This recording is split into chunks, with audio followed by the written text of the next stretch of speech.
beep, beep, beep, beep, beep, beep.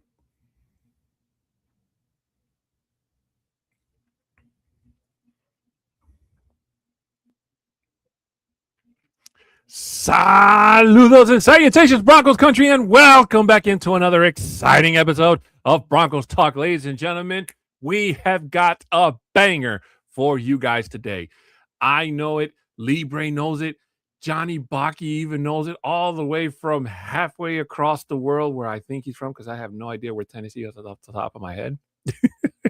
But ladies and gentlemen, breaking news. It's not actually breaking, but it has sent shockwaves throughout the entire NFL. What has happened with the acquisition of one big name wide receiver from a team from the East? We are going to break down everything that means going forward for what this team, what the future is looking like. And dare we say, do we owe the Broncos an apology for making us wait, for sitting on their hands for what's been felt like forever, even though technically it's been a week? But ladies and gentlemen, we cannot wait to get down and talk to you about everything that's been going on in Broncos country, plus the return of your favorite segment, Broncos Overtime, towards the end of the show. And ladies and gentlemen, let me just say, if you don't follow Bronco Libre, shame on you. Shame on you, really. Because, did you know that Bronco Libre has been on every single show on this network except for one? And you probably will never guess which one it is. And I'm going to tell you right now.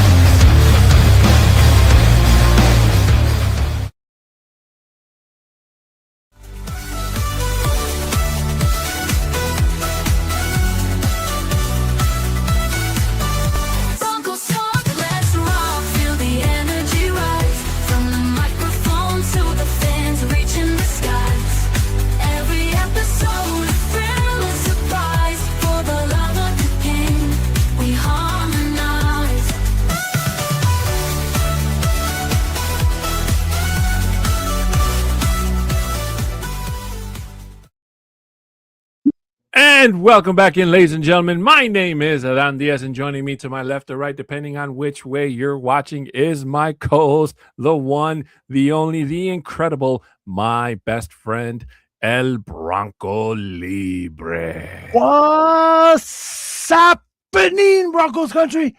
It's finally the Broncos have done something during free agency, and here we are to talk about it. Let's go. You know what the crazy thing about me and you, Libre, and this is something that somebody brought up to me the other day. They said, how can Bronco Libre be your best friend if you've never met Bronco Libre?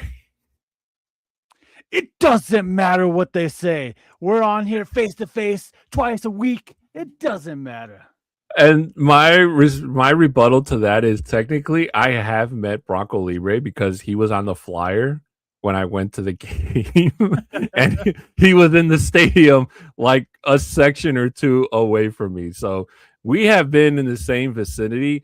We just didn't know about each other until the following day when I was at the Denver airport. Yeah, that same one, mind you.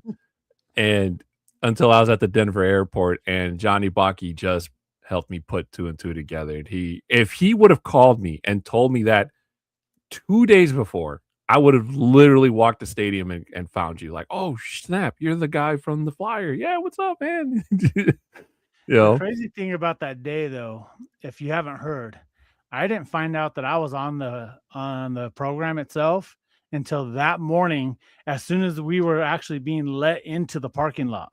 One of the guys, his name is David Soto, that works inside the stadium, took pictures of it and all whatnot, and then sent it to me on Facebook saying, hey bro, is this you on the cover? And I was like, holy cow, that's crazy. And that's how I found out as soon as we were getting ready to get into the parking lot to tailgate. I honestly thought, I remember when I walked past the turnstile, and you know how they always have the people that hand you the flyers, yeah, for the programs. I mean, I was like, I thought to myself, like, well, maybe he won like a contest to be like, or maybe it's like a fan of the year type of thing. Because my nephew even asked me, like, do you know who that is? I'm like, no. I'm like, maybe it's somebody that WWE signed that we don't know about yet. I have no idea who this is. And whoever took my program while I went into the bathroom, shame on you. It was not garbage. Well, they got it. They came over and had it signed. I don't know if they returned it back to you or not. They should have, because I Right? want it back, whoever that was. Actually, no, keep it, because I don't know where it's been. But ladies and gentlemen, we're getting a little beside ourselves. Welcome in. If this is your first time here, welcome. If not, welcome back. Before we get started with today's show and all of the shenanigans that are to ensue, we have a couple of things we have to get out of the way. Otherwise, Johnny writes us up, and those tickets that he writes us are really expensive. And, Libre and I, we live a comfortable lifestyle, but not enough to, finance Baki's. Well, you'd be surprised what Baki's into. Let me just say that. You know what? I think I just let them keep on sending me to collections. Yeah, pretty much. Me too. I've been in collections since, how long have we been on this network? Since day one. Yeah, day one, exactly. So with that, ladies and gentlemen, first of all, we would like to ask you for your support for us here on the network. If you could subscribe, share, comment, and like on this and all the other shows on this network. In case you're caught up with every single episode in this program, first of all, thank you so much. Congratulations. We do appreciate it, but we want to get the word out to everybody in Broncos country that Libre and I are here, and we are here to stay. And we are just so happy to be able to sit down and talk to you guys every single Wednesday about Broncos and talk and stuff. So comment and like if there's something you hear that you do or don't agree with, if you're not able to watch us live, and we will be get back to you with a response ASAP. For our audio listeners, regardless of what platform you're listening us to, you can always give us a 5-star review. Are much appreciated. If you'd like to send that review to us, screenshot it. Libre and I will be more than happy to read those reviews live here on the air. Our Twitter handles are right there at the bottom of the page. Mine is at a 6'10" Mexican. Bronco Libre is at Bronco Libre 5280. For any business inquiries, you can email at broncostalk2020@gmail.com. Also, we would like to say thanks to the sponsor of today's show, which is Dubby. If you don't know what Dubby is, then let me tell you that it's got no sugars, no calories, no maltodextrin, no fillers, and no artificial colors. It's formulated with nothing but amino acids, B vitamins, and nootropics, which is including their patented neurofactor nootropic and the caffeine, which is derived directly from the coffee fruit. It's basically all the good stuff without all the bad to give you that nice boost of energy that you need to get through whatever it is you got going on in your day-to-day life. And to show you how awesome they are, if you use the code OBN10, you'll get 10% off your final order at checkout. Again, that code is OBN10 to get your 10% off your order at checkout. Shout out to Dubby for being a continued sponsor of this and all the shows here on the Orange and Blue Network. I know that sounds funny, but it's not funny. Watch Johnny send me a text. Stop being weird. I know currently we're in the off season, ladies and gentlemen, but we want to give you a breakdown of all the things that are going on here on the network to keep you going, keep that orange and blue blood running during this off season as we, I don't want to say crawl, but slowly make our way towards the start of the new football season. So please keep in mind that the times I'm going to say are in mountain time. So please check Google or whatever it is that you use to check to get the conversion in your local area for all the times. Orange and Blue Blitz is every Monday and Friday at 11 a.m. On Mondays at 7. Do you even Broncos, bro? By the way, guys, Libre was on Broncos Bros this past Monday. Check out that episode right after this one and hear all the stuff that Bronco Libre had to say, because it was awesome, and I'm old, so I can't repeat it. On Tuesdays at 7:30, we have the flagship show, the Nothing Rhymes with Orange and Blue podcast. On Wednesdays, just before we go live at 2:30, we have the Mile Symposium for those of you that are fans of the Rockies, the Avalanche, and the Nuggets, as well as the Broncos. They got you covered with all Denver sports. Of course, Wednesdays at 6, the program you're currently watching. On Thursdays, we have the Mile High Oukast at 7 p.m. On Fridays, once a month during the off season, we have the Viva Los Broncos podcast in Spanish, and then during the regular season, every single Friday at 7. Breaking news was the Fresh Squeeze. bringing you all up-to-date notifications. So please make sure you have that little bell notification turned on so you never miss a single moment of the breaking news. During the regular season, we have the Get Buck pregame show where all the guys get together, bringing you all the up-to-date news before the start of the game, the ins and outs, and then the play-by-play for the bucking booth that brings you, for those of you that are not able to watch the actual game, the guys got you covered there as well. And then after the game, the post-game show, which is the Buck Your Feelings post-game show, where the guys bring you all the good, the bad, and the Bucky, and look forward to the next week's matchup. Whew. Is it finally done? Can I go home now? Baki said no. He just texted me. I need to check my contract, because I'm telling you, when I tell you I talk a lot, Libre, I friggin' talk a lot, man. Yes, you do. Let's say hi to some of the people in our chat here, Libre. We got Denver D. Mark that says, "What's up, Broncos Locos? What's happening, Fanatic Deck?" Is that Fanatic Deck? Yeah, you got to tell me, Libre, how was it being on the show on Monday with the Broncos Bros? You know what? It was phenomenal. Those guys do a banger of a show. Thank you guys for inviting me on. And you know what? There's some Bronco Bros. Did they actually do the "Do You Even Broncos" and then the theme song? Yeah. Go. If you didn't watch it, go watch it. Exactly. That was my favorite part, and I think Dak knows it, because he knows I live for that. T Fish is saying Broncos country definitely owes Denver an apology. LOL. Of course. Is Shy Vargas saying I owe Sean Payton and George Payton an apology? Of course they do. And Tim Dog saying, "What's happening? What's happening, my bro Tim? Let's go." But ladies and gentlemen, if you've been living under a rock or you have not heard, the Denver Broncos, after weeks long of what I'm guessing were back-to-back negotiations, have finally took their names out of being the last name out of the free agency hat and traded a late first-round pick, a third-round pick, and a fourth-round pick. They're just basically swapping fourth-round picks with Miami to acquire the services of one Jalen Waddle. So, Libre, this is really big news. And they finally addressed a big need that we were I know last week, Libre, and we weren't the only ones, but every single diehard fan was just we were beside ourselves. Let's be honest. We were watching all these players go from all these different teams, regardless of contract, regardless of money. We just wanted to be a part of the action, And not to take anything away from the re-signings, because re-signing players is also important. And the fact that the Broncos are confident that they're able to, or they believe that they can run it back with the exact same team, with the exception of a couple of players, is really, talk about chips, all chips in the center of the table here, Libre.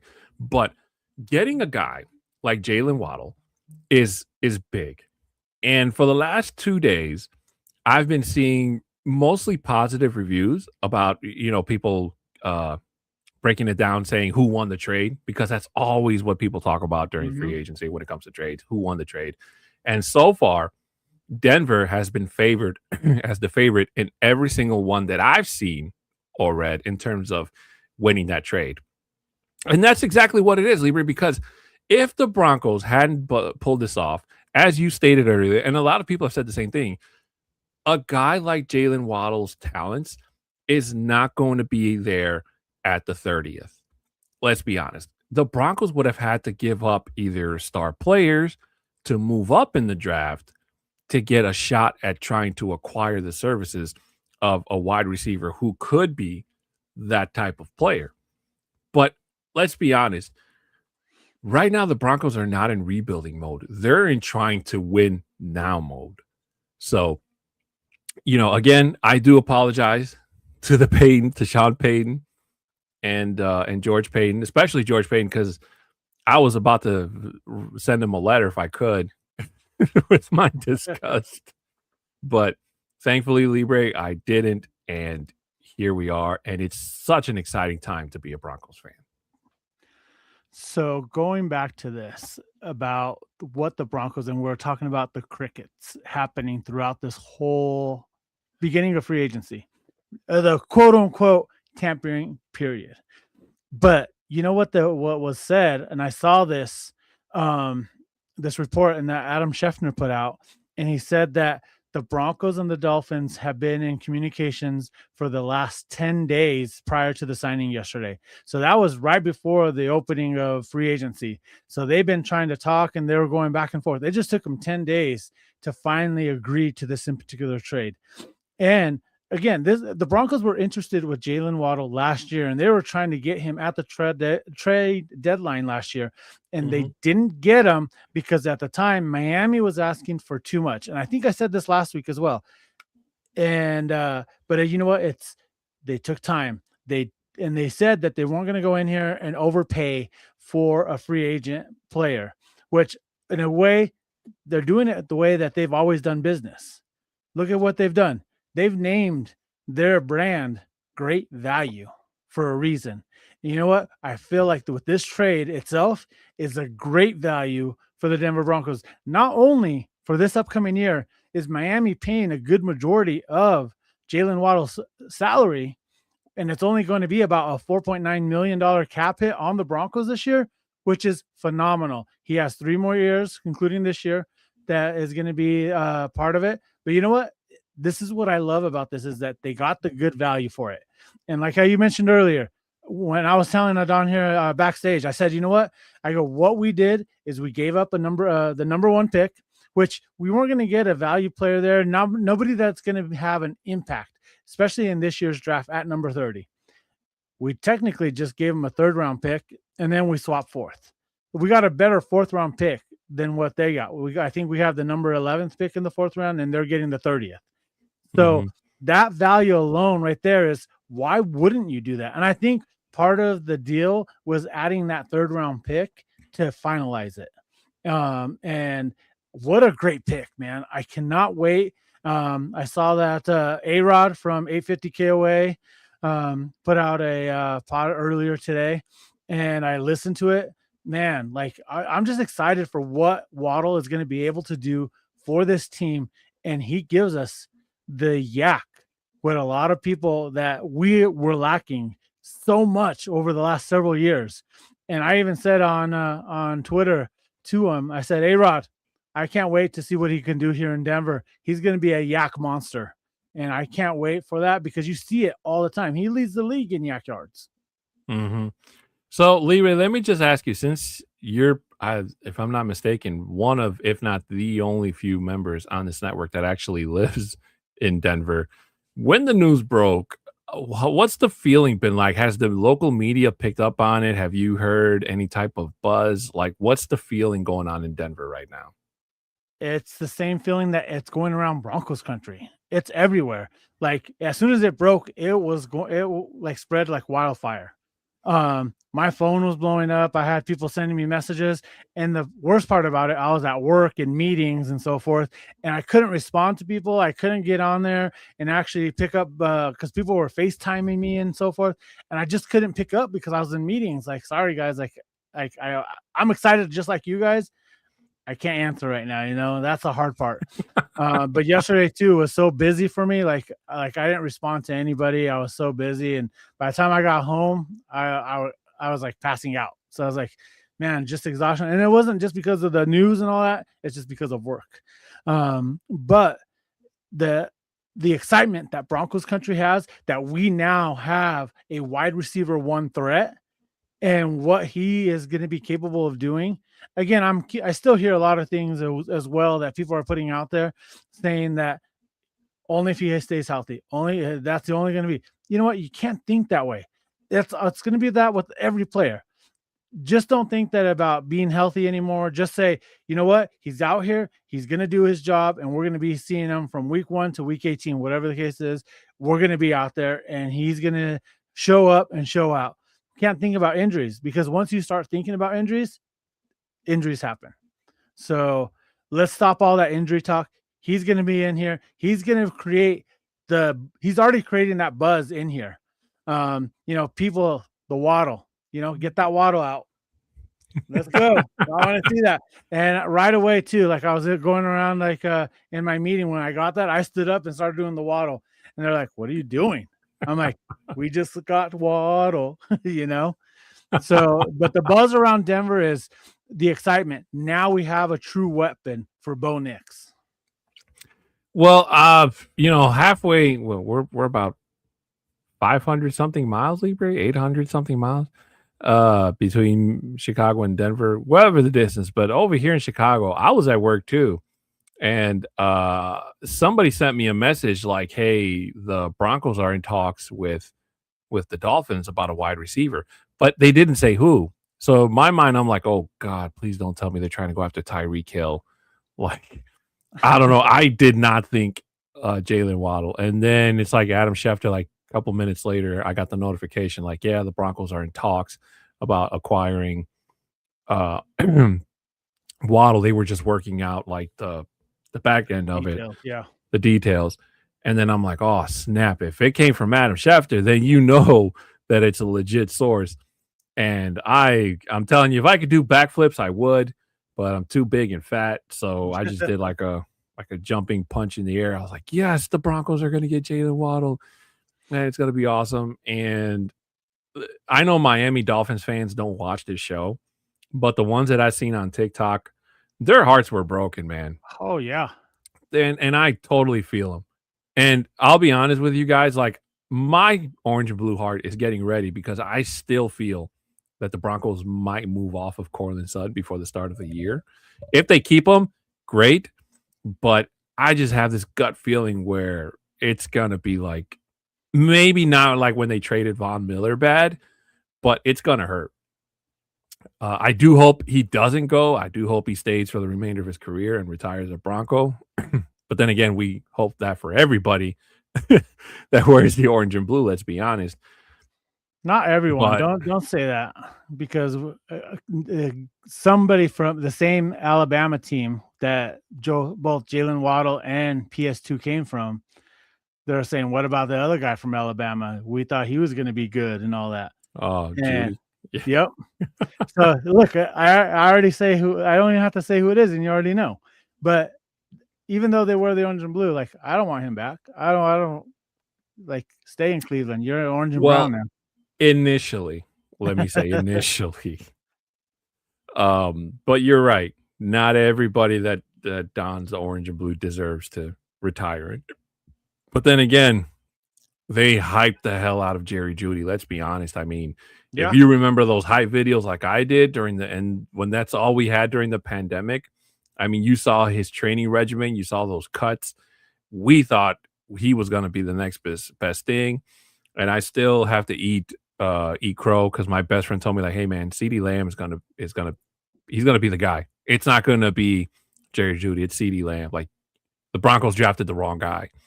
And me and my orange and blue heart, no man, you watch, he's gonna go and do big things and blah blah blah. And then fast forward time later, it's like, yeah, you were right. Well, the thing is, it's like, yes, he was the best route runner out there. I'm not gonna deny that. I was happy that, yes, look at what he's doing out there. He's the best route runner that's out there, but he couldn't hang on to the ball. He couldn't do the things that needed to be done in the NFL, and he only did it for one game so far in his career. And I was there to see it, and it sucked. But again, they lost. His first official touchdown pass was from Brett Rippon. Yeah. Like, that's crazy. And it was against the Jets. I'll remember that clear as day. I was like, wow. And then him and Russell Wilson in Russell Wilson's first game as a Bronco in Seattle, we thought that was going to be magic. Like, you know what? Maybe he can be the guy to help elevate Jeudy. But unfortunately, it did not turn out to be that way. But on the plus side of things, Libre, like bringing in a guy like Jalen Waddle, you know why it's especially dangerous is because Davis Webb is at the helm now. I'm pretty sure Sean Payton is going to dip his pen in when he can, but it's not a whole 100% Sean Payton led offense like we've seen since he got to Denver. So that adds a lot of mystery. So even though teams have tape on Bo Nix and the Broncos from last year or the year before, if you want to go that far, it is not going to pale in comparison to what what this new offense can do, especially since nobody has anything on Davis Webb in terms of what he's going to bring to this team. Now, I do feel that the Broncos are not done. I have a feeling that they're probably going to make one more signing. I don't know at what position, Libre, but I just kind of feel that they're going to try to keep rolling with this momentum. Maybe it'll be after the draft. Maybe it'll be closer to training camp during the regular season if they can continue to keep the momentum going, because that's what the really good teams do, is they just keep improving. But I mean, just the fact that they were able to turn this ship around with one move tells you just how amazing this management is. I want to say that the owners had something to do with this. But honestly, I don't think it is. It's Sean Payton and George Payton. It's their doings on this, because I think they're letting them do their jobs. But like sorry to interrupt you, but no, you're fine. Go ahead. Like, just so that you're aware, like, I agree with you 100% that they're not done. And you have been advocating this since last year. And I'm going to say it out right now. You wanted to trade for him, even though I know we just re-signed a lot of this position. But I feel like if we can go in and sign your boy, David Njoku, this will change everything for us. Well, last I heard about Njoku was he was visiting he just visited the Ravens today. Baltimore, yeah. But there's nothing. I didn't see nothing come out that. No, he hasn't signed with anybody. Nothing. Yeah, so he just visited. That's it. Mm-hmm. Now, I think that if he can come over here and visit with us, he won't leave without signing on the paper. Yeah, so I feel like that'll be the next big thing right now for Denver to do. The only three positions that come to my mind in terms of like need is tight end. Now that wide receiver is taken care of, either I would say not as a starting linebacker, because they re-signed Sternad and Singleton, but if you want to have a guy to rotate in linebacker position, or at safety, since PJ Locke went to Dallas. Yep. So those are the two places where I can see the Broncos making maybe not a trade, but picking up a free agent.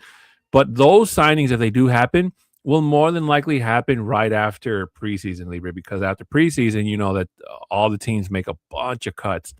And if you're lucky enough, you can find a diamond in the rough in terms of somebody that a team just couldn't either afford to keep or, slipped up and hope that they cleared waivers and then they can come back and put them on their practice squad. But that's besides the point. But I completely agree. If the Broncos can get Njoku to come visit with them and throw their name in the ring and say, hey, look, we got a squad over here, bro. Like, I know Baltimore's trying to do their thing, and they got Derrick Henry and Lamar Jackson and whatnot. Yeah. But we over here, we got a squad. So you need to come be a part of this, bro.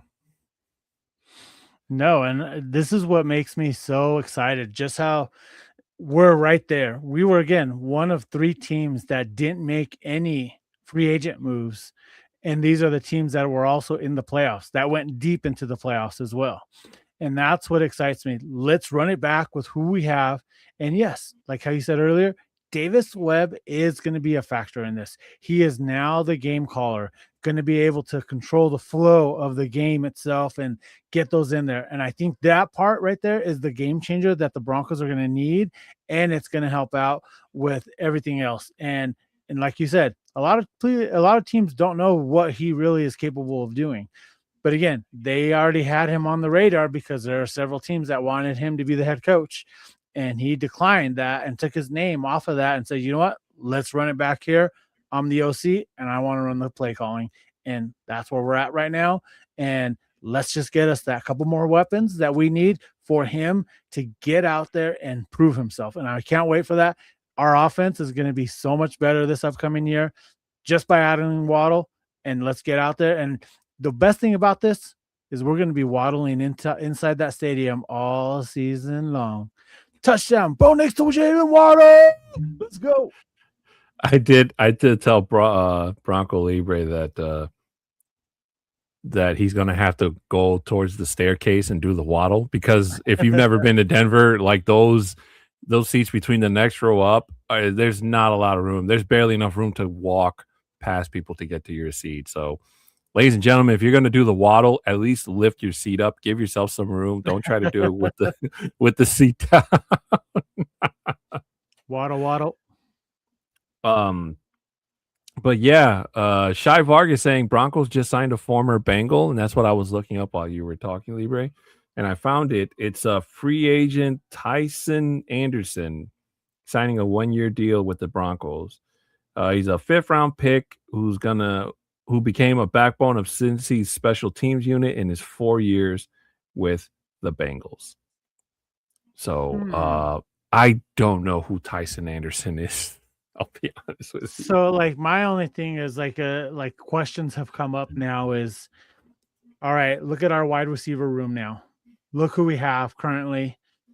Who's going to be going now that we have Waddle? Is it how many? Is it going to be Mims? Is it, even though he does, like I mentioned in a past show, he's that type of player that can play on multiple positions, and that's the special teams, and that's what he does. But is it going to be him, or if we have got this signing here now, or is it going to be Troy Franklin? Even though like they should have been out there having that connection because of going to college together or whatnot, and it's not there. It hasn't been there. But again, I also feel like some of these guys have been held back because of Sean Payton.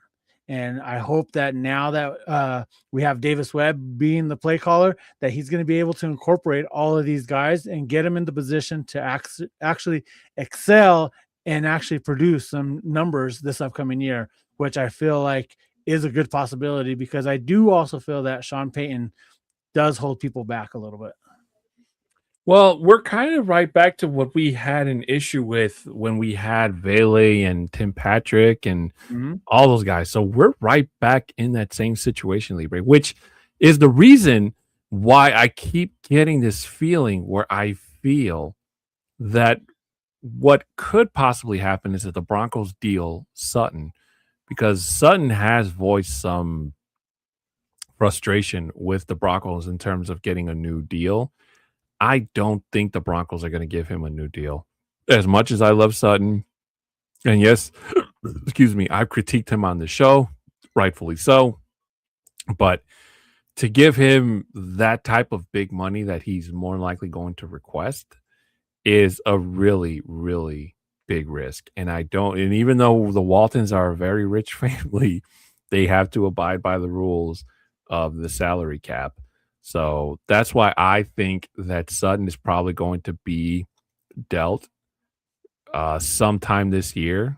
Or the only other thing that comes to mind, if I had to guess, is that one of those guys is going to have to be on the outside, on the outside looking in, or however that saying goes, where it's either going to be Pat Bryan, who just got signed last year, that gets cut, and hope he makes it through waivers and can land a spot in practice squad, or like you said, Troy Franklin.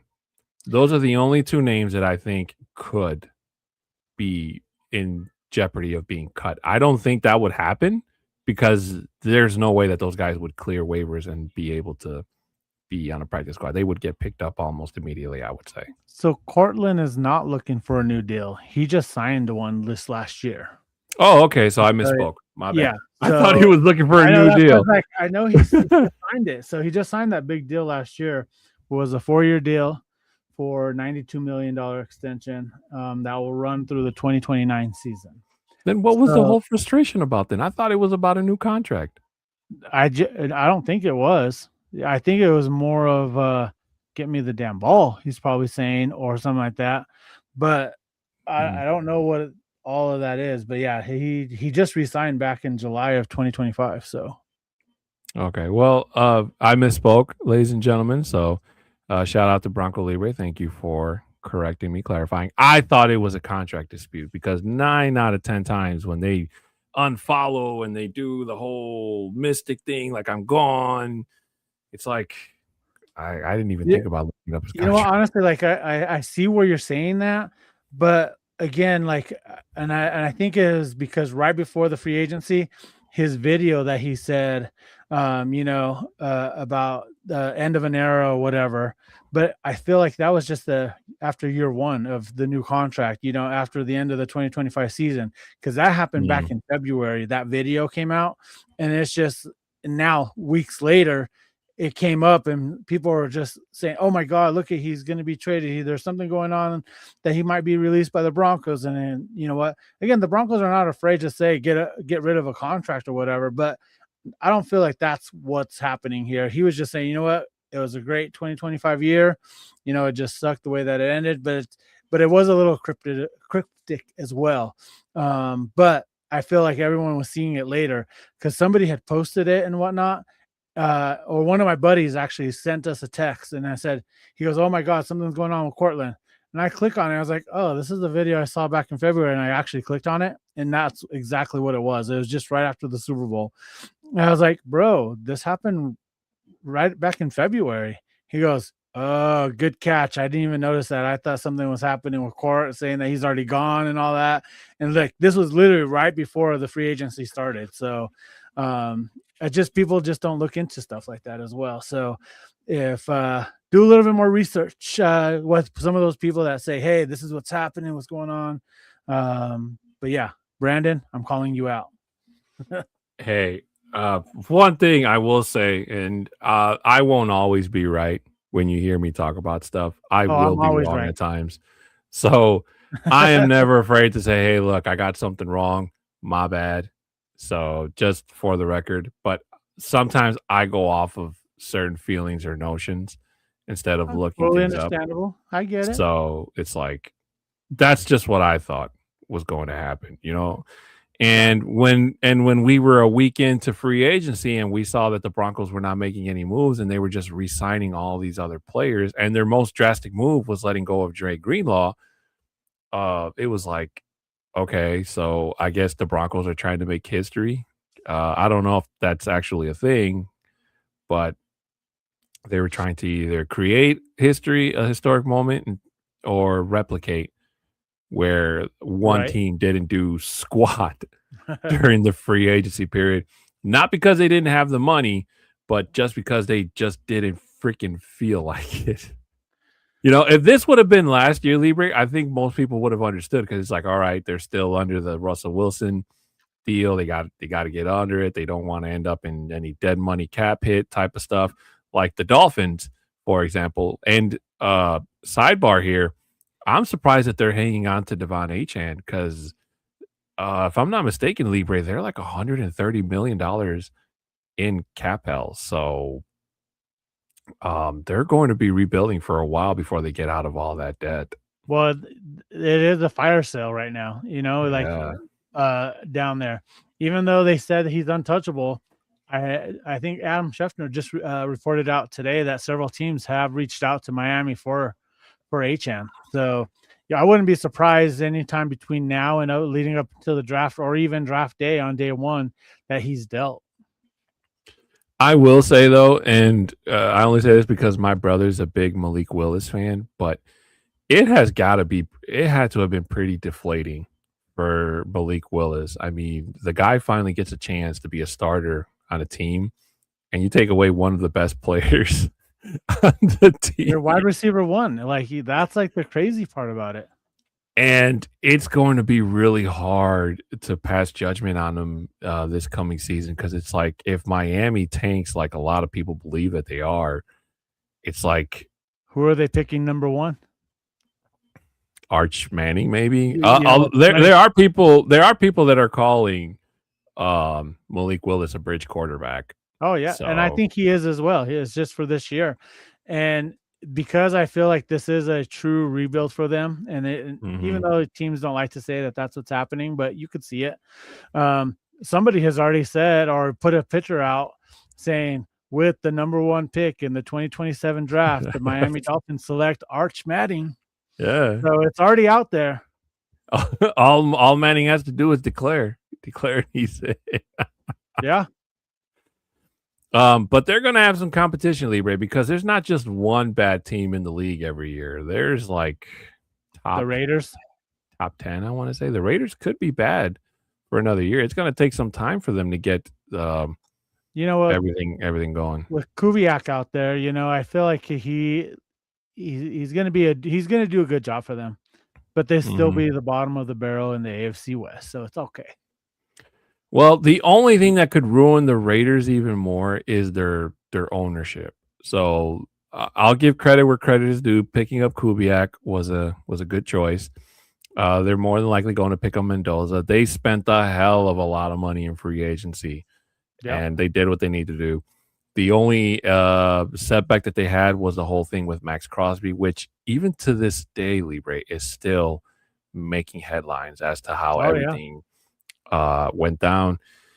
And let me just say, for the record, I'm really glad that the Broncos did not go and get A.J. Brown, because that was my one concern.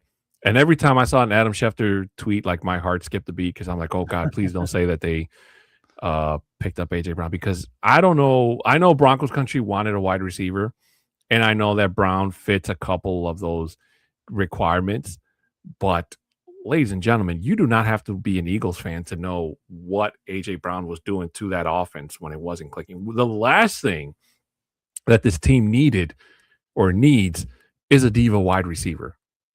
We don't need that. I would have much rather them go after Devontae Smith than A.J. Brown. Mm-hmm. Because Devontae Smith, the routes he ran were just, I mean, I don't know if you can make the option or the argument that, Devontae Smith and Jalen Waddle are on the same platform. But as somebody who had Devontae Smith that I got in a trade, if Hurts would have played just a little bit better, Devontae Smith was open or able to catch the ball 8 out of 10 times on those routes that he ran. Same thing with Jalen Waddle. There was a guy that was breaking down video, and one game he was breaking down was the Dolphins and the Colts game, Libre. I don't know if you saw that game, but in most of the plays that he highlighted, Jalen Waddle was open, but Tua didn't see him. Tua went for like the check down, which was completely covered on one play, and it almost got intercepted. And meanwhile, Jalen Waddle just completely broke the coverage. And you can put that up against the offensive line or the fact that Tua had his back turned to him. Doesn't matter. But that's exactly what the Broncos needed, I should say, was somebody that can split the backfield. And if they're going to double team Waddle, hey, that means it's going to be one-on-one with Sutton. It's going to be one-on-one with our tight ends. It's going to be one-on-one with Pat Bryant or Troy Franklin, who was out on the field. One-on-one is what the Broncos offense needs, because a lot of times last year, Courtland Sutton was being double covered, which made it a whole lot harder to cover him. And of course, the injury bug was a concern that I saw some people that I guess were looking down on the trade for Jalen Waddle. They're like, oh, he was hurt most of the time. Good luck with that. Listen, this is the NFL. Excuse me. This is the NFL. As Shannon Sharp said, if you're still as healthy as when you started, you're not playing good enough. And that's the God honest truth, Libre. No, you're right. But I know like your concerns, and I think a lot of people were like worried about AJ Brown coming here as well. And I think it was Vic Lombardi that tweeted out after the trade happened yesterday saying the Broncos never were ever interested in AJ Brown whatsoever. It was always Jalen Waddle. They've always wanted him to be here. And it's shown, because they were trying to get him last year. And then now, with when we were talking about earlier, during the last 10 days or 11 days now, they were in talks with Miami, even though that they didn't do anything. Again, and I said this in our show before too. It's like there's something working behind the scenes that we don't know yet. And then on, what was it, Monday night, Aqib Talib and I said this yesterday, Aqib Talib was saying something's going to happen big and it's going to happen soon and everyone's going to be in awe and it's going to be there. And he even, like, the crazy thing about it is, like, both AJ Brown's name were mentioned and Jalen Waddle's name were mentioned too. And on his show there, they're like, oh, so you're saying Jalen Waddle? He goes, no, I'm not saying that, but I'm just saying, like, once it hits, once the Broncos announce this, everyone's going to be in awe. And of course, everyone was going wild, like, see, look at that. Aqib Talib already said that it's going to happen. He already mentioned it. Not like saying that that's who it was. He didn't make any true names, but, like, the Broncos made some shocking awes. And they also said it as well. The Broncos are not done, just like how you mentioned as well. They're not done. It's going to happen. And again, we always knew that we weren't going to go after AJ Brown. I had that in my gut feeling as well, just because of the type of character that he has and what he represents as himself. That's not what we need here in the culture in Broncos country. And of course, Sean Payton, George Payton, they recognize that. They see that. And that's why we went with a quality guy. And what I love too, earlier in the week, Jalen Waddle was doing an interview about who do you want to see in the boxing ring and all that. And he goes, I want PS2. I'm going to beat the out of him in there, But again, they're college buddies, college teammates. So they have that type of banter. So just already that alone is going to be super exciting to watch. I wholeheartedly agree. Like, again, the mystery that is going to be Jalen Waddle, the mystery that is going to be Davis Webb. And I just saw a tweet where somebody, I don't know if they watched their show or read my mind, but they're like, yeah, Davis Webb, nobody's got tape on him. He's going to blow the league, take the league by storm. And I'm like, oh, man, now everybody knows. But I think do they know or do they really know? I was going to say the only thing they know about Davis Webb is that he used to be a backup quarterback in the league. Right. Before he settled down to a managerial position.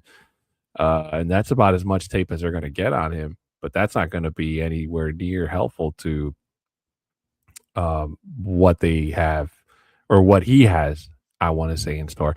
I just hope that Sean Payton sticks to his word and lets Davis Webb be Davis Webb and not be that controlling guy who's like, oh, I don't like that play, so we're not going to run it. If it's like once every blue moon, I'm okay with it because, he does have veterancy. But if it's every single freaking time and we keep seeing these tight end screens again that don't go anywhere, I'm going to pull whatever little hair I have left on my head. Oh, God. But again, aside from the acquisition of that special teamer from Cincinnati, Anderson, I still feel Libre. I don't know who it is. I don't know what position it's going to be, but I do feel that the Broncos have one more big signing under their belt. Maybe not as big as getting Waddle, but big enough where it's not going to break the bank and it's going to be another weapon for Bo Nix. No, I agree. And just the excitement, like I mentioned already, what this offense was missing is that playmaker. And somebody actually said it. He goes, I can't remember who said it, or it could have been A-Rod on the podcast when I listened to it earlier, saying, hey, now we have a guy that's explosive and that we're going to be able to do bubble screens again because he gets those yak yards. Because that's really what those bubble screens are designed. If you can get a person that can get yak yards, throw it out 5 yards or whatever, or right there at the line, he's going to get you yards because he's been proven already over the last several years to do that. So maybe this is the player that we use to get the yak yards. Now we need to get these guys to actually block. And let me just say, sidebar again here, folks, that I don't know where this hatred for J.K. Dobbins came from, but if you don't follow Dobbins on social media, you really should, because that guy released one of the most heartfelt posts to the Broncos country family that I have read in a long time. That wasn't from somebody who was retiring, because that's what it felt like to me. It felt like somebody who was leaving not just the Denver Broncos, but the game of football altogether. And it wasn't something that somebody told him he had to do, like an agent or something. That was heartfelt and from the heart.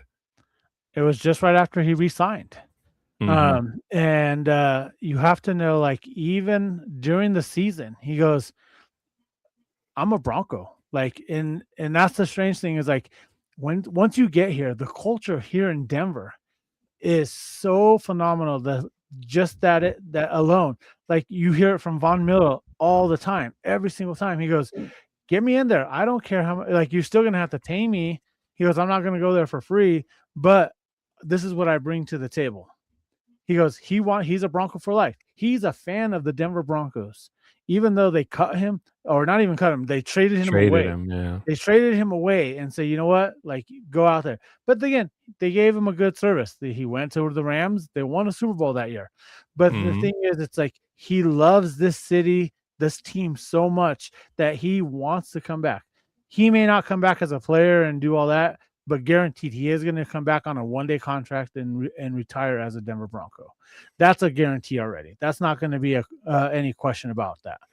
But he, like, J.K. Dobbins was not even here for a full year, and he already loves this team, this city already so much that he goes, hey, I'm an Ohio State guy, and I'm a Denver Bronco. Even though I was not drafted here by the Denver Broncos, I'm a Bronco. And that I'm going to be a Bronco. And that's where, and I feel like he wants to end his career here as well. And you want those type of players that to come back here or to play for you because they have the love already for the team and the city itself.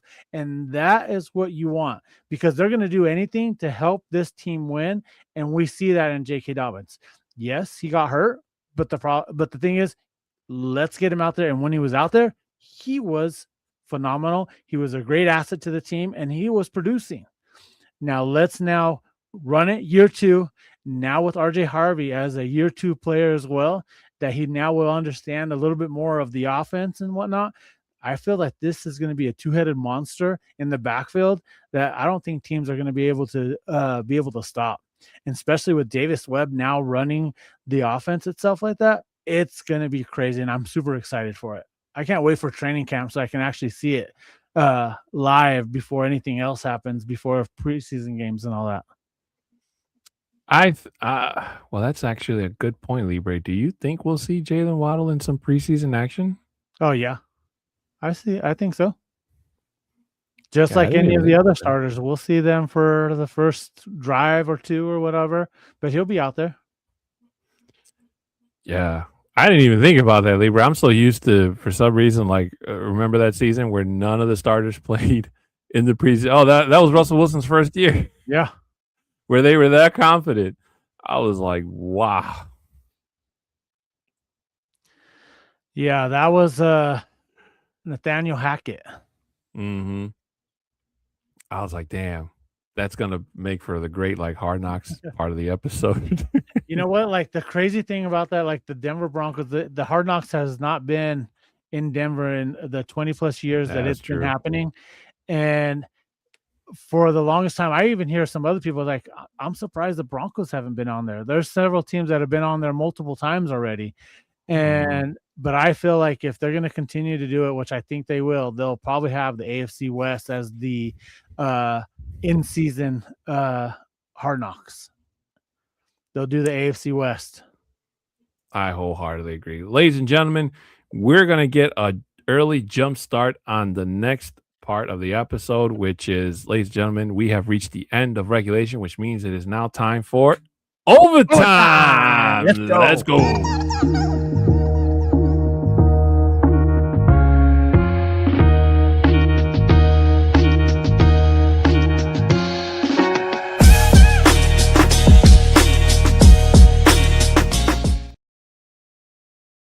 And welcome back in, ladies and gentlemen. This is Broncos Talk Overtime. If you've never been here before, this is the part of the show where Libre and I let down our hair figuratively and talk about anything going on in our lives that we want to talk about. Doesn't necessarily have to reflect the Broncos or the game of football, but if there's a way we can bring it back around, we will. Libre, what have you got for us today? You know, one of the things that I love seeing is the joys of your children having a good time or doing something for the first time in the experience. On Sunday, because we don't have Broncos football anymore, so we'll have to fill the time. So my son just recently, back in November, he turned 21. His girlfriend just now here in February turned 21. So we took him up to Blackhawk gambling up in the mountains here in Colorado, if you're not familiar. So one of my things that my son said during the time, he goes, I'm not going to play any of the slot machines that you have to build up like coins or do all this stuff to go and start collecting these things to pop a bubble or do fireworks or whatever. He goes, that's one thing I'm staying away from. But what's one of the first things he starts playing? Those games itself. He was losing and so forth. And, like we went up there with the intentions of having dinner, enjoying the time out with the first time them going out there to play, to gamble and whatnot. So we were playing. A lot of us were down. A couple of people were up. And then I was down myself. And then after we went and had dinner, after the dinner, I said, all right, here's $40 for you for your birthday back in November. Here's $40 for you for your birthday recently. So go enjoy that. He puts in the $40 in and he wins the major potluck, like not potluck, but jackpot. And it was like $550. And then with all the other winnings and all that, he won over $600. And like seeing that joy like on there that he was able to go out the very first time to go out there and win is so much fun. But I was also telling him, I go, okay, this doesn't happen all the time.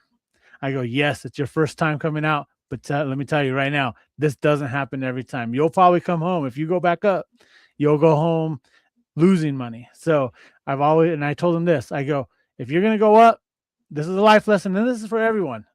If you're going to go gamble or whatever, gamble what you feel comfortable losing. If it is $100, $200, $500, whatever it is, if you feel comfortable losing that money, go for it. Because if you want to go out there, have fun, but just know that you're going to be potentially losing that money. And he goes, yeah, you're right. He goes, because like if I don't feel good about like if I'm not gonna next time I might go up with $40 because that's all I'm gonna feel comfortable. I go, yeah, that's the case. Just don't go up thinking that you're going to go and win and win and win, because that's your first sign that you're going to fail and you're going to lose more.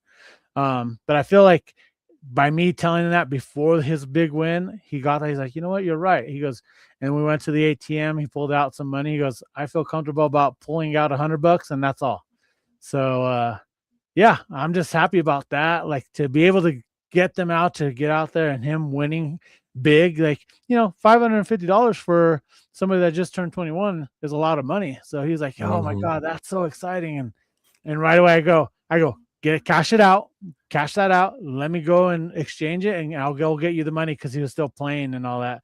I go, just cash it out real quick and I'll get you the money and all that. And, we got a picture with him by the machine with him holding the money and all that. And it was pretty fun.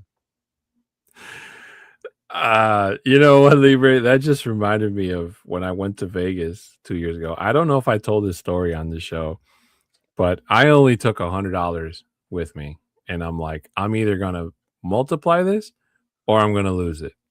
But I am not getting anywhere near that damn ATM.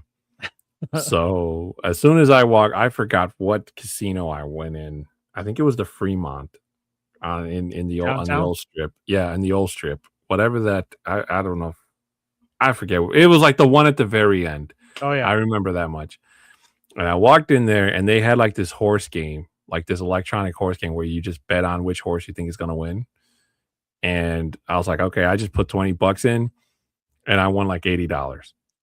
I'm like, cool. Nice. And then I'm like, all right, I'll just spend I took half and I'm like, I'll just spend this half. And I just kept putting in $1. And I lost it all. All $30. I didn't win nothing. I'm like, okay. So then I went and I hit the blackjack table. Now, mind you, Libre, I play blackjack on my phone like more than any normal person would. And I like to think that I'm pretty good at it because I have like over $1 million in my video game. So obviously that doesn't translate to the real thing. But I'm like, okay. I sat down. I think it was like a $10, $10 a game. And there were like these two other people. Libre, I was up over 200 something dollars. And I'm like, man, if I keep this up, I'm gonna be able to afford that ticket to go see Adele. Because I really wanted to go see Adele because I love her. And I wanted to hear her sing Skyfall. Because I love that song. And I made the one mistake that nobody should ever make, and that's when the dealers switch. When the dealers switch, grab your chips and get out. Get out. Cash out or go to another table if you're feeling lucky. But my stupid self thought I could beat the system. And this nice lady, she was like, "Are you in or out?" I'm like, shoot, I didn't get up. I'm all in. I'm all in, baby. I only won like 3 hands at the most. All that money was gone, Libre. I was left with $5 with a $5 chip. So I couldn't even play again. I just gave it to her as a tip. I'm like, here you go. She's like, "I'm so sorry, sir." She's not. She got a tip out of you. I'm like, no, it's okay. It's not your fault. I just walked out of the casino. I'm like, damn, I should have just left. I should have went somewhere else. You know what? I hear Adele right now talking to you a couple of years ago. Hello from the other side. I saw her poster when on my Uber ride back to my hotel room, and I'm like, damn, I was this close. I was just $600 away. That's funny. But it is really hard, Libre. And like, it's for some people, it's easy to be like, okay, this is as far as I go. But gambling addictions can really, it's a real thing. Yeah. It's a real thing. So like, I can see how people are not able to stop. And they're like, well, if I just play a little bit more, you know, I can get what I lost back plus more. And I saw a video about how casinos crack down on people who count cards. Oh yeah, so, they're ruthless. Yeah, like it is crazy. You have to really have a hell of a memory to even be able to pull off a feat like that, Libre. Well, like I saw this one documentary on HBO about this guy who's a card counter, and this is what he does. Just the work that he has to do just to be able to go back into the same casino, like cutting his hair, doing all that. I'm like, man, you make that a full-time job so that you don't get recognized. And then he got mad too. He's like, he goes, oh, they're just installing this new thing called facial recognition, and that, you know, right away. And he actually tried going to other casinos because a lot of casinos do talk, or they're associated with each other, and they talk and saying, hey, watch out, this guy's coming.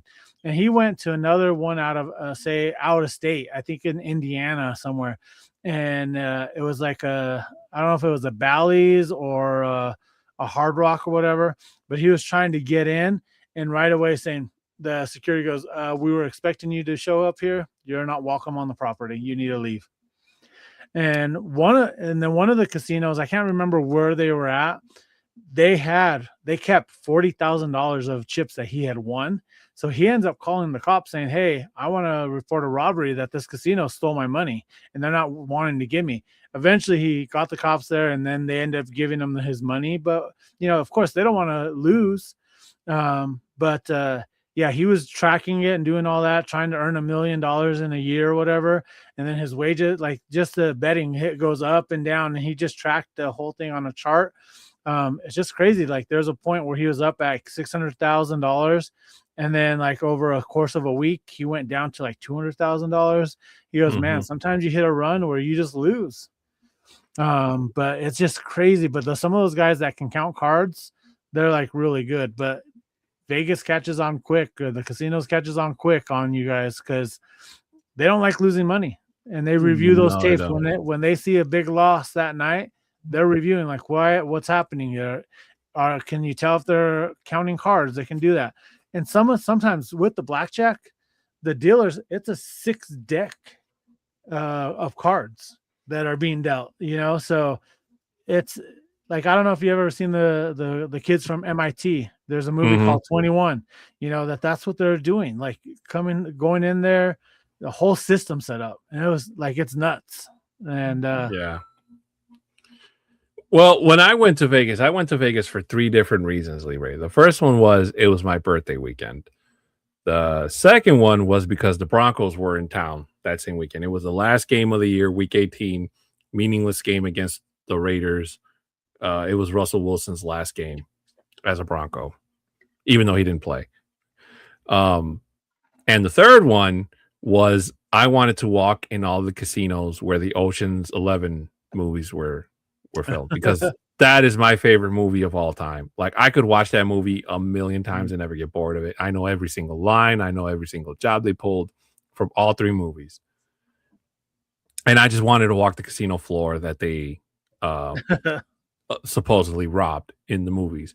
Now, granted, obviously they don't look anything of what they did back in the early 2000s, but just to be able to walk down that casino and be like, oh yeah, that's where Clooney and Brad Pitt did this, and that's where Bernie Mac did that, and like it was awesome. It felt great. And obviously most of that stuff is fictional. It's stuff that you couldn't do in real life, and you'd need a lot of leeway to do it. But I will say though, Libre, I don't know if you've ever been to Las Vegas, but it's been like 14 or 15 years since the last time I've been there, which I already know everything's changed just by seeing things on TV and all that. So I need to get back there soon. Yeah. Also, I'll tell another story, and this is an embarrassing one. I don't know if I told the story on the show. I probably have, but I don't remember because I'm old. So if you've never heard it before, great. But one of the things that when I drive for Uber, that my passengers always ask me is, or one of their biggest fears is that they're afraid that they're going to get into the wrong Uber. That's why the smart ones always, they look, okay, color of the car, license plate, driver. Oh yeah. And I have my name on my car, so you'd have to be not able to read in order to get it wrong. Does it say a 6'10" Mexican? Oh, I wish. I don't want to be one of those. For some reason, those guys get a bad rap. They're like, hey, if you put your screen name on your car, you're a dick. Like, like what? It's just people promoting their social media. I don't know what the rounding down on it is. But when I was on that game day in Vegas, they have this rule where rideshare can drop you off in front of the hotel, but they cannot pick you up. Only taxi cabs can. Rideshare has to be picked up at wherever their parking garage is. It's a weird rule. I don't know why they do it, but unfortunately, most parking garages and most casinos are like the opposite side. So, So I went down there, and I'm down, and it was just me and this other guy standing across the way, and he's in all Raiders gear. I'm in all my Bronco stuff, and we're just staring at each other, Libre. And if you've ever seen that movie Step Brothers, the intro when they're staring at each other, that's what it was like. Like we were just kind of looking at each other, and he just yelled at me like, "You going to the game?" And I was like, "Yeah." "Are you going to the game?" "Yeah." "We're gonna kick your ass." Like, dude, like it's a meaningless game. Both teams aren't like, doesn't really matter. But for the record, no, we're gonna kick your ass. So we're just talking smack to each other. I'm not paying attention because in a car pulls up in front of me, and I'm just opening the door, and I'm still talking smack to this guy, like, "Yeah, your team stinks. We're gonna kick your ass," and all this stuff. And I just get in the Uber, and the guy starts driving, and he's like, "Where are you going, sir?" And I'm like, "I'm going to the game. Why?" And he's like, "Oh, it's because on my phone it says your destination is Coca-Cola World." And I'm like, "Coca-Cola World? I ain't going to no damn Coca-Cola World. What are you talking about?" Then I look at my thing. I'm like, "Oh, man, I'm in the wrong Uber." I'm like, "Hey, man, do you mind? We're not even out of the parking lot. Do you mind just, yeah, I'll take you back." So he took me back, and he's sitting there, and whoever he was supposed to pick up either left or didn't show up or whatever, so he canceled and he left. And the guy was already gone. So I'm standing there feeling stupid for like 10, maybe 15 minutes more, and then my Uber finally showed up. this nice little old lady who was like, I am so sorry. Like, I had to go get gas, and the gas pump I was on wasn't working. So I had to go to another one. And, I'm surprised she's like, I'm surprised you didn't cancel. I'm like, just trust me on this. You're fine. About that. Don't worry. I wasn't waiting for you long. Okay. I'm like, I'm an Uber driver back home, so I get it. Let's just go to the stadium. But yeah, it was pretty embarrassing. So I always tell passengers, especially when I pick them up at the airport, where there's a lot of people and there's rideshare cars all over the place. Please check the plates, check the make and model. Yeah. Ask for the driver's name when you open the door. Make sure you're getting in the right Uber, because some people, I can tell you, don't even talk to me. They just jump in the car and it's like, all right, let's go. So it's like, right. That's nuts. That's pretty crazy. One thing about when you said airport in Chicago, I just heard that Southwest Airlines is now moving out of Chicago. So they're not going to be there. Yeah. So I'm like, dang, that's who I used to fly a lot. But now that with all the recent changes, I don't know if I want to fly Southwest anymore either.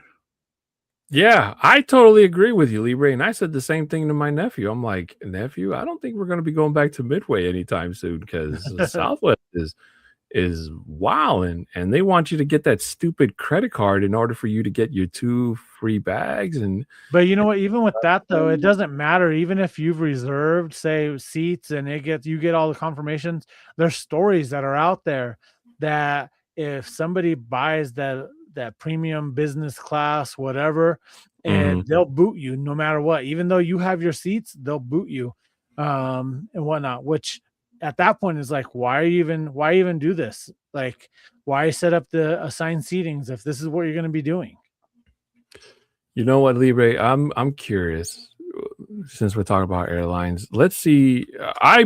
The first time I ever got on a plane was with United Airlines. So let's see how much a ticket to Denver is right now, because I need another airline. So let's see, Denver, Colorado. Let's pick a day, Libre. Let's say opening day is Sunday the 13th. So no, it's actually probably the week before that. So if I flew out on a Friday and I returned on Monday. Oh no, not that day. Yeah, Monday. So it's not letting me. Are you on Southwest? Yeah. No, I had it wrong. Oh. So economy, finding flights. The cheapest flight would be $245, and I would have to leave at 5 a.m. That's a lot. And that's one way. I didn't even put the return. But that's just the one way. Yeah. Yeah. So it's like, would I pay that, Libre? Yes, because you said you wanted to come see me and buy me my tacos that you owe me. I don't know what you're talking about. You can deny. But I have receipts. I still don't know what you're talking about. But yeah, and then let's check Southwest just for giggles. I almost swear on this show every time, I swear. So I thought you did Southwest the first time. No, I did. That was United. United? Okay. Yeah, now I'm doing Southwest. It's unavailable on Southwest. Oh, because they won't be there in because they end in June or July. Oh, I had to switch out the location. I said I was flying out of O'Hare. That's why. Duh. All right, now let's search. Midway's technically farther from my house than the other one. The cheapest seat, Libre, is $143 nonstop.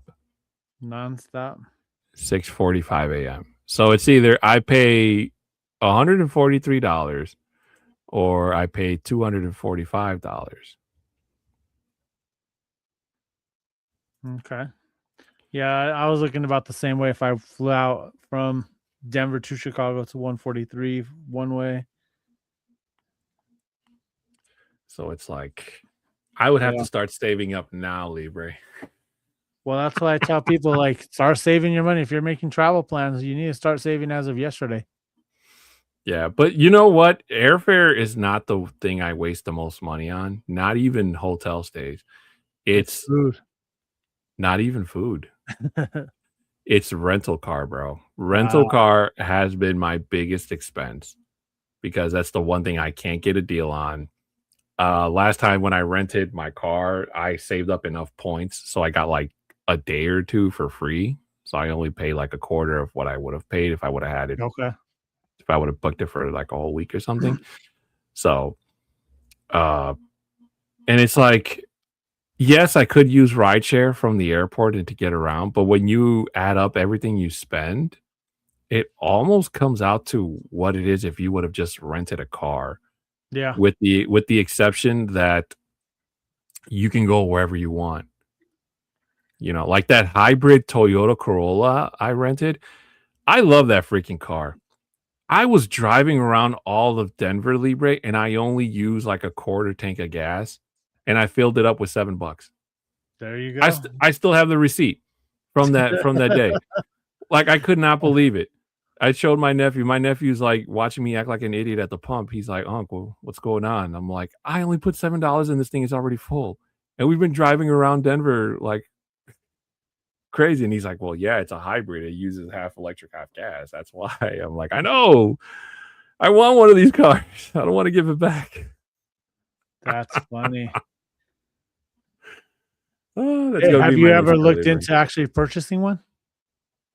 I I wanted a Toyota Libre. Before I bought my Ford Escape, we Toyota was a car. I'll tell the story real quick. I don't know if I ever told it on the show, but when we were car hunting, we went to a Toyota dealership, and my dad. I always take my dad with me because my dad is my.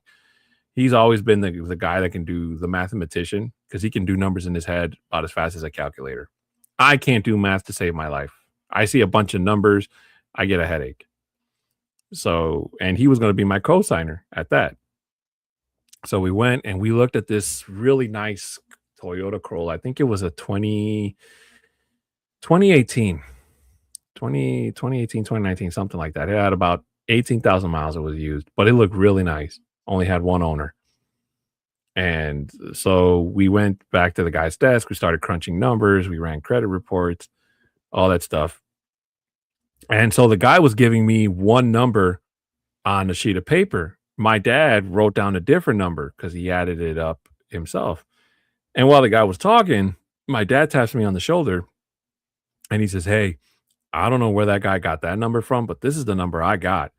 He added like $3,000-$4,000 difference.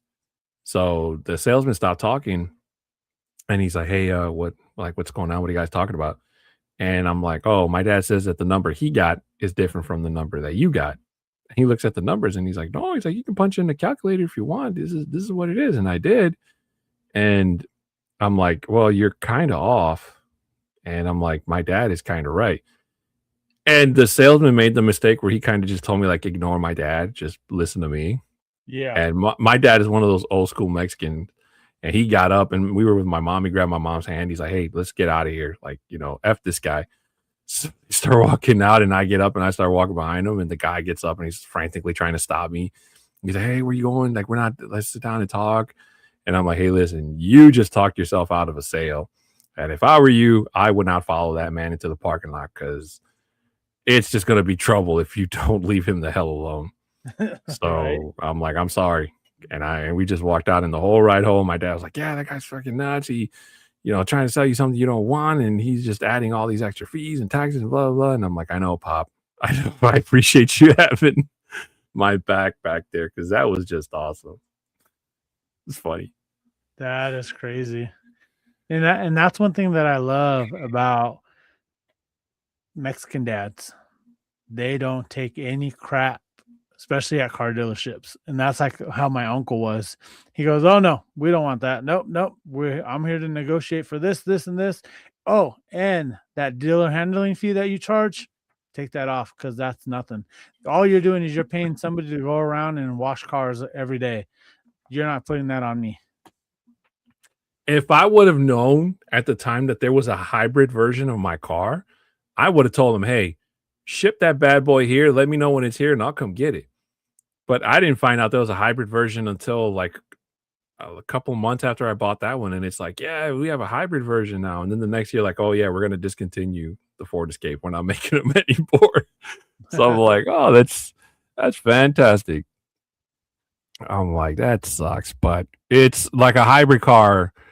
I don't want to say because I'm trying to get, once I get out of this car note, I'll be so happy, Libre. I don't think I want a car note for the rest of my life. Right. Because it feels like forever. I think I still got like 2 years left. Son of a biscuit. Unless I win this lottery. If I win this lottery, Libre, I am in the money. Forget about it.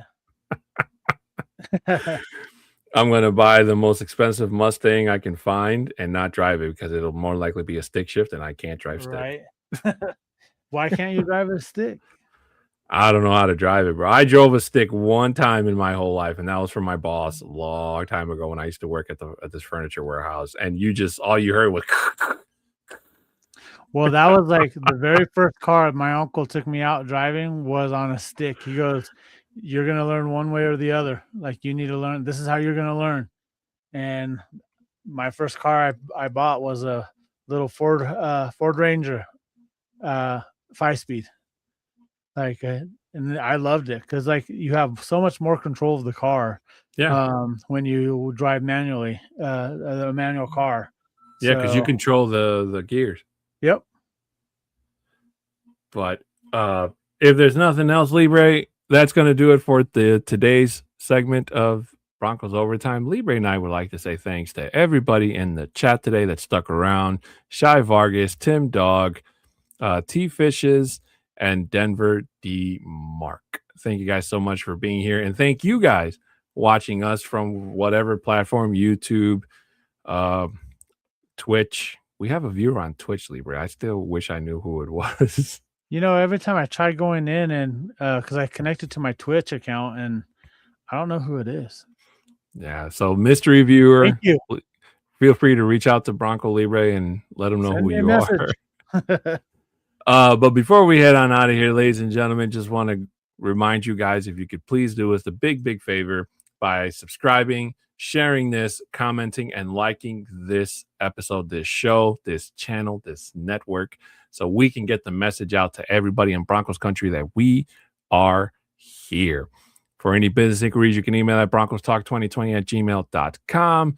Audio listeners, regardless of what platform you're listening us to, please, 5-star reviews are much appreciated. If you'd like, you can screenshot that same review, send it to our Twitter handles at the bottom, and we will read your review live here on the air, as well as pay gratitude towards it. For those of you that can't see it, my Twitter handle is at a 6'10" Mexican. Bronco Libre is at Bronco Libre 5280. Shout out to W for being a continued sponsor of this and all the shows here on the Orange and Blue Network. If you use the code OBN10, you'll get 10% off your order at checkout. Shout out to W for also, again, being the continued sponsor of this and all the shows here on the Orange and Blue Network. Ladies and gentlemen, we are going to head on out of here, but please do not let the celebrations stop. We have got to keep this train rolling all the way to week 1 and enjoy the Miami Dolphins tears while we have them, because, hey, they enjoyed our tears when they let smackdown on us. So now we get the waddle in Broncos country for a very good while. With that being said, he's Bronco Libre. I'm Adan Diaz. This has been Broncos Talk here on the Orange and Blue Network. We'll see you guys next week. Take care of yourselves. Have a great evening, night, day, whatever it is you're listening or watching. And as always, go Broncos! Let's go! Waddle, waddle.